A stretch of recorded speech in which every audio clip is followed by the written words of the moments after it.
We all want to think that we're producing good fruit. Nobody wants to be the vine when it comes to be pruning time. But the question in this parable stands for us. What parts of our lives are expendable?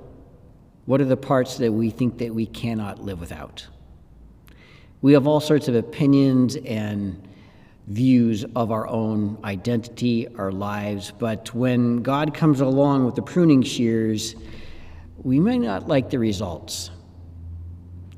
In order for us to appreciate this parable, we have to be conscious. The vine does not like to be pruned. Even though it may not have a nervous system to feel the pain, it leaks the sap until it heals over the wound, and it's redirecting its energy into something else. It's not conscious of what's going on. It's interesting that God, in his wonderful evolutionary process, in the DNA and response of plants, help it to respond to being cut back. To a vine, to lose a limb or multiple limbs, it feels it to be a threat. And unconsciously, its response is to throw out more seed, to ensure the survival of itself in the species, not the individual plant. That is a response of nature to evolution, not conscious of it. Without the pruning, it will continue to produce seed, but not in the same way. Without pruning, the vine continues to grow itself, to be overgrown with leaves and branches that seem to be nice, seem to generate energy from the sun, seems to be growth, but may not be producing fruit from the viewpoint of God. The same is true for us. Unless we stop and are in prayerful discernment of what is the fruit that God is asking us to produce, we might be going through all sorts of gestures and pursuits that really don't serve God all that much.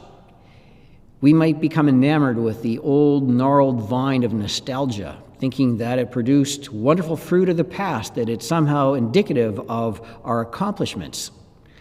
If it's not producing fruit today, it may not be relevant for anything outside a museum.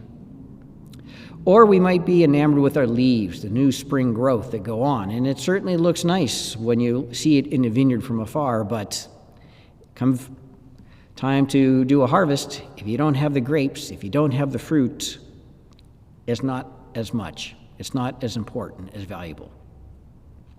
Vines don't prune themselves.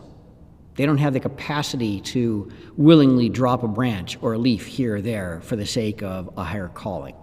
It simply responds to the cutting that goes on by external means. And to some extent, the same is true for us. We might, for the 40 days of Lent, pretend that we're cutting off major parts of ourselves as we fast and abstain and redirect our prayerful thoughts to something better.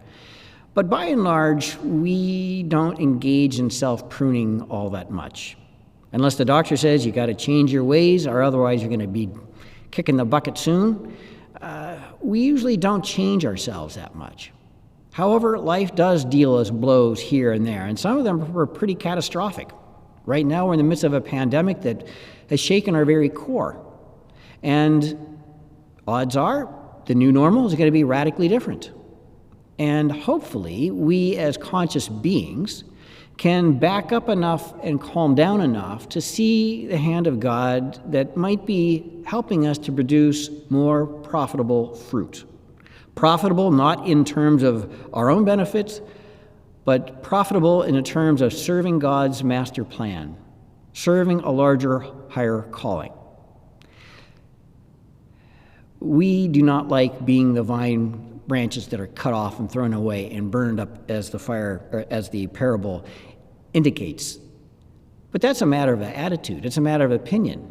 If we want to invest ourselves in things that are going to be cut off, then so be it. But Christ always calls us to be part of the true vine, part of his sustenance, part of his base root, such that we're not cut off from that.